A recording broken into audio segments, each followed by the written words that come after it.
Honour, अगर आप अपनी याददाश्त पर जोर डालें तो तारीख का एक वाकया आपको जरूर याद आएगा।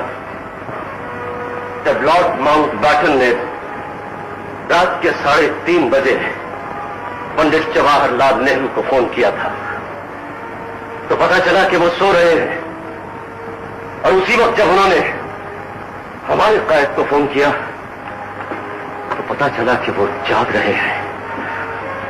तो माउंटबेटन ने पूछा, क्या वजह कायद, इतनी रात गहरे तक तुम जाग रहे हो जबकि नेहरू सो रहा है? तो मेरे कायद का जवाब था कि उसकी कौम जाग रही है इसलिए वो सो सकता है, मेरी कौम सो रही है इसलिए मुझे जागना होगा। लेकिन आज मेरा कायद भी अपनी कब्र में सो रहा है और मेरी कौम भी सो चुकी है। मैं अपनी कायद की लाश को अपने कंधों पर उठाकर पूरी दुनिया का चक्कर लगाना चाहता हूं योर ऑनर, ताकि जहां भी मुझे मेरे कायद का पाकिस्तान नजर आए मैं उन्हें वहीं दफन कर दूं,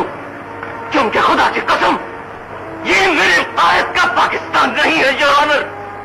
ये मेरे कायद का पाकिस्तान नहीं है, नहीं है ये मेरे कायद का पाकिस्तान। अगर ये पाकिस्तान है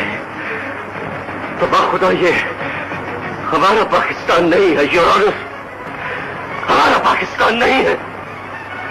क्योंकि मैंने कायद के मजार से उठने वाली आवाज को सुना है जो कह रही थी कि कह दो अपनी कौम से